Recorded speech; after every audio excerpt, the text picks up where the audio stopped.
নমস্কার। আজকের বিষয়টা একটা ধাঁধা বলতে পারেন, সম্পূর্ণ ধাঁধা যার উত্তর কারো জানা নেই, অথবা বলতে পারেন যে গল্পের থেকেও ভয়ঙ্কর একটা সম্পূর্ণ সত্য কাহিনী। তো যেভাবেই দেখুন, তার প্রধান চরিত্র হচ্ছে একটি মেয়ে, যার আদি বাড়ি হচ্ছে বীরভূমে।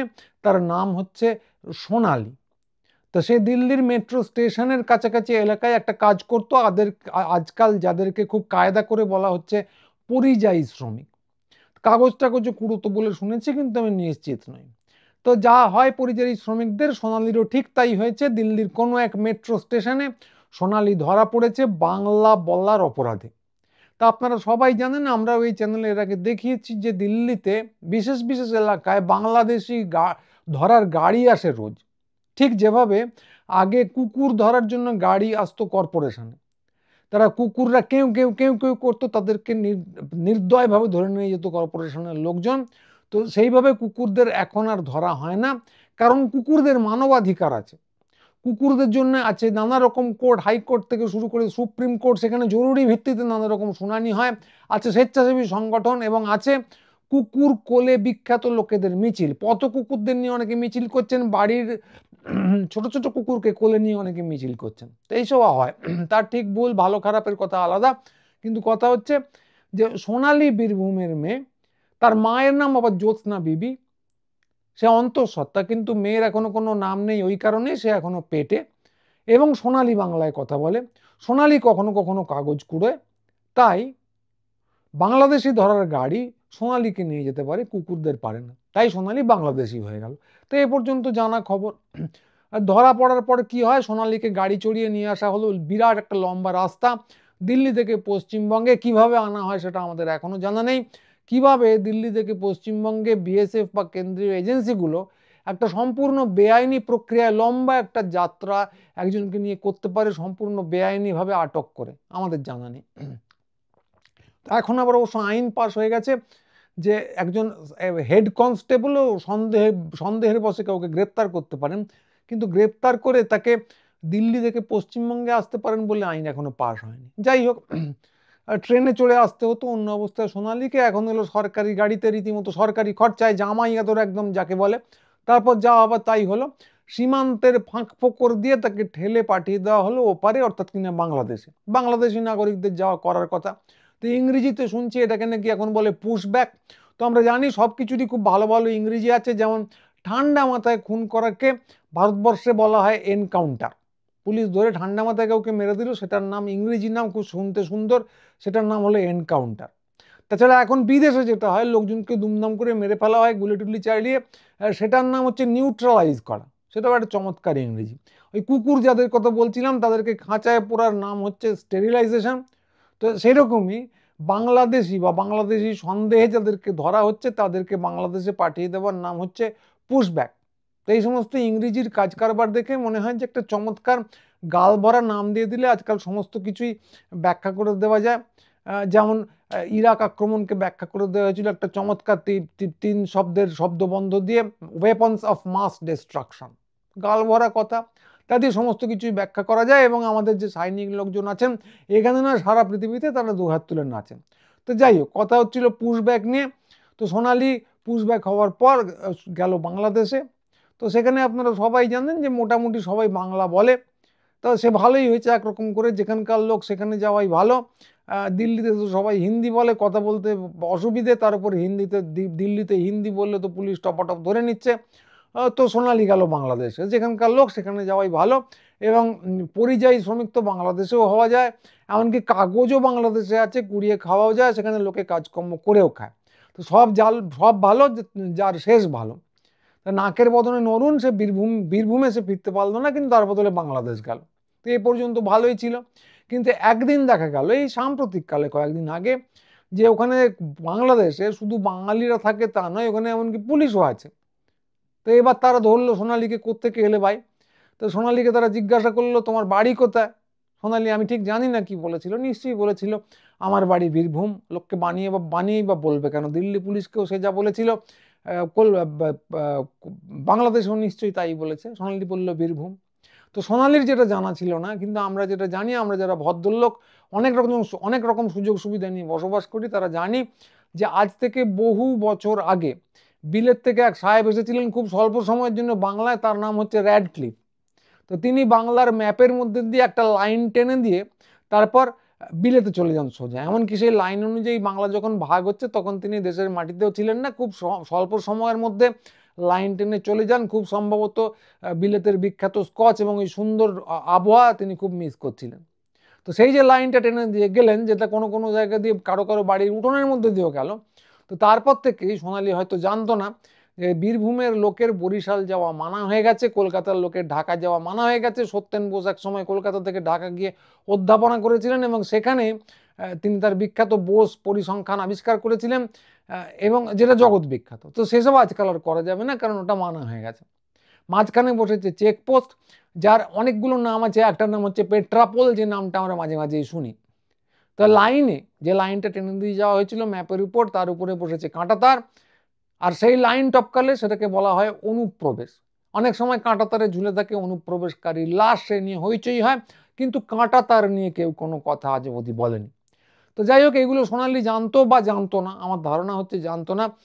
তাই ভারতীয় অনুপ্রবেশকারী বলে সোনালীকে পুরে দেওয়া হলো জেলে, না ভারতবর্ষের জেলে না বাংলাদেশের জেলে। তো এই পর্যন্ত হচ্ছে গল্প। ফলে দেখা যাচ্ছে, এবং এরপর আর কিছু হয়নি। সোনালী এখন জেলে থাকে, জেলে সবাই বাংলা বলে, নিশ্চয়ই বাংলা বাংলা বলে, বাংলাদেশি জেল বলে, কিন্তু তারা সবাই বাংলাদেশি। আর সোনালীকে তারা বলে ইন্ডিয়ান। আর দিল্লিতে যেখানে সোনালী কাজ করতে গিয়েছিল সেখানে সবাই হিন্দি বলতো, কিন্তু তারা আবার সবাই ছিল ভারতীয়, আর ওকে বলতো বাংলাদেশি। তো সোনালী বীরভূমে বড় হয়েছে, দিল্লি থেকে বিতাড়িত হয়ে বাংলাদেশের জেলে। আর সোনালীর মেয়ে এই পুরো জার্নিটা করে বড় হচ্ছে তার পেটে। তো ধাঁধাটা কোনটা এর মধ্যে? গল্পটা তো ভয়ঙ্কর, বুঝতেই পাচ্ছেন। ধাঁধাটা কোথায়? যে সোনালীর যে মেয়ের এখনো জন্ম হয়নি, যে পেটের মধ্যে এখনো বড় হচ্ছে, সৌভাগ্যবশত পেটের মধ্যে কোনো কাঁটা তার হয় না, তো তাকে ভারতীয় বলা হবে না বাংলাদেশি বলা হবে, এই এই ধাঁধাটার আমি ব্যক্তিগতভাবে সমাধান করতে পারিনি। তো নিশ্চয়ই দুই দেশের সব বড় বড় কর্তৃপক্ষ আছেন, ওদিকে বিপ্লব বিদ্রোহ সব হয়ে গেছে, বড় কর্তৃপক্ষ আছেন, এদিকে আমাদের পরম প্রিয় উনিজি আছেন, মাঝখানে আছে কাঁটাতার, কাঁটাতারের এদিক এবং ওদিকের লোকজন বড় বড় অফিসিয়াল যারা, তাদের বিরাট বিরাট বুদ্ধি, তারা নিশ্চয়ই একে অপরের সঙ্গে দেখা সাক্ষাৎ করবেন, এ নিয়ে গম্ভীর আলোচনা করবেন, দরকার হলে র্যাডক্লিফের নাতিকেও টেনে আনতে পারেন, তা আলোচনা করে এই ধাঁধাটার সমাধান তারা বার করবেন। কিন্তু আমার ব্যক্তিগতভাবে সমাধান কিছু জানা নেই। যে সোনালীর যে মেয়ে বা ছেলে, আমি মেয়ে বললাম কারণ তার মায়ের নাম দিয়ে শুরু করলাম, যে জন্ম হবে সে ভারতীয় নাগরিক হবে না বাংলাদেশি নাগরিক হবে, এটা আমার জানা নেই। তো প্রথমেই বলেছি এবং আবার বলছি, এটা কোনো গল্প না। জ্যোৎস্না বিবি আর সোনালী দুজনই বাস্তব। এই দেখুন সোনালীর গ্রুপ ছবি, এই দেখুন জ্যোৎস্না বিবির ছবি, এবং দেখুন তার পরিবারের ছবি।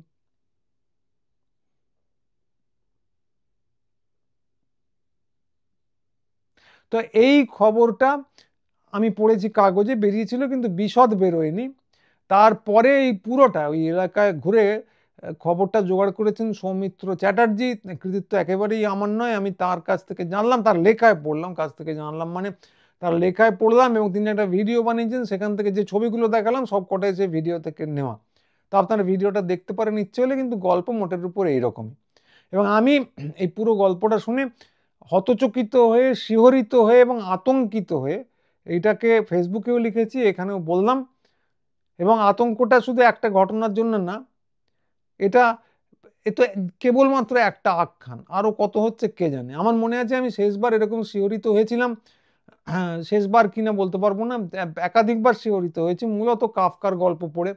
একটা হচ্ছে মেটামরফোসিস, সবাই সেই গল্পটা পড়েছেন। একটা লোক সকালবেলা উঠে দেখলো সে একটা বৃহদাকার পোকা হয়ে গেছে, তো তারপর সে পোকাই রইল, এবং পোকা হয়ে এক সময় সে শেষ নিঃশ্বাস ত্যাগ করলো। এটা একটা বড় লেখা, যেটার নাম ট্রায়াল। ট্রায়ালটা আপনারা সবাই মোটামুটি পড়েছেন। সেখানে একজন লোক তার বাড়িতে একজন পেয়াদা এলো, পেয়াদা এসে তাকে বলল যে তুমি অপরাধী, তোমার বিচার হবে। তো এবার পুরো বিচার প্রক্রিয়াটাই কি, সাধারণভাবে আমরা কি জানি যে তদন্ত করে তারপর অপরাধ সাব্যস্ত করা হয়, কিন্তু ট্রায়ালের বিচার পদ্ধতিটা সম্পূর্ণ আলাদা ছিল। কি না, অপরাধী আগে সাব্যস্ত করা হয়ে গেছে, এবার লোকটি খুঁজে বেড়াচ্ছে তার অপরাধকে। মানে আপনি অপরাধী, আপনার শাস্তি নির্দিষ্ট, আপনি অপরাধ নির্দিষ্ট, এবার সেটাতে ফিট করানোর জন্য তো কোনো একটা অপরাধ চাই, সেটাকে খুঁজে বার করা হচ্ছে। তো এক্ষেত্রে আপনি যদি সোনালির কথা বলেন, অবিকল সেই একই জিনিস। সোনালি বা বাংলা ভাষায় যারা কথা বলে তারা অপরাধী সাব্যস্ত। ভারতবর্ষ এবং উল্টো দিকে দুই পারেই এটা হয়েছে, তারা অপরাধী সাব্যস্ত হয়ে গেছে। এবার তাদের অপরাধ খুঁজে বার করা হচ্ছে। অপরাধ কি? একটা অপরাধ খুঁজে বার করা হয়েই গেছে যে তারা বাংলা ভাষায় কথা বলে।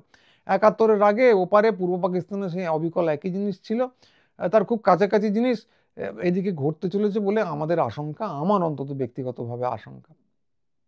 তো বাঙালি, আজকে আমি কোনো ঠাট্টাই আর কি করছি না, কারণ বাঙালি জাতি হিসেবে এটা একটা ঘটনা আমি বললাম, ভয়ঙ্কর ঘটনা একটা হলেও ভয়ঙ্কর কাফকার গল্পের কথা মনে করিয়ে দেয়। কিন্তু যদি একটা তো ঘটছে না, বারবার ঘটছে। বাঙালি জাতি হিসেবে বারবার এটার সামনে পড়ছে। 47 সালে বাংলাকে দুই খণ্ড করা হয়েছিল। তো দুই পারেই অনেকেই ভাবেন এতে ক্ষতি কি হয়েছে, তেমন কিছু না। কিন্তু কি হয়েছে সেটা ওপারেও ওপারেও জানেন না, এপারেও জানেন না। কি হয়েছে সেটা ভয়ঙ্কর। পশ্চিমবঙ্গে একটা সিনেমার কথাই ধরুন, সিনেমা শিল্প ছিল বিরাট বড়। যদি ভাগটা না হতো, এই যে সারা ভারতবর্ষ, সারা পৃথিবী জুড়ে এখন হিন্দি সিনেমা হই হই করে ছড়িয়ে পড়েছে, চারদিকে গান মানে হিন্দি গান, এটা হতো না, এটা বাংলা গান হতো। কারণ সব থেকে বড় যে দুটো কেন্দ্র, তার মধ্যে একটা ছিল বাংলা, এবং বাংলার গান যেত দক্ষিণ ভারত থেকে শুরু করে লাহোর পর্যন্ত সর্বত্র। এবং তখন ডাবিং তো ছিল না, তখন যেটা করা হতো 2-3টে ভার্সনে একটা সিনেমা তৈরি করা হতো, শ্যুট করা হতো। তো এটা গেল শিল্প। শিল্প মানে শিল্প সংস্কৃতি। এবং শিল্প, ভারী শিল্প যদি বলেন, ইঞ্জিনিয়ারিং শিল্প, পাট শিল্প শুকিয়ে যেতে শুরু করলো 50 সাল থেকে। এবং মন্বন্তরের সময় বা তার পলাশির যুদ্ধের পর 10-15 বছরে যা হয়েছিল অবিকল, সেইভাবে বাংলা শুকিয়ে যেতে শুরু করলো। তো তারপরেও সম্পূর্ণ বাংলা শুকিয়ে যায়নি, একেবারে পলাশির যুদ্ধের পরেও যায়নি, কিন্তু যেখানে পৌঁছানোর কথা ছিল তার ধারে কাছেও কোথাও পৌঁছয়নি।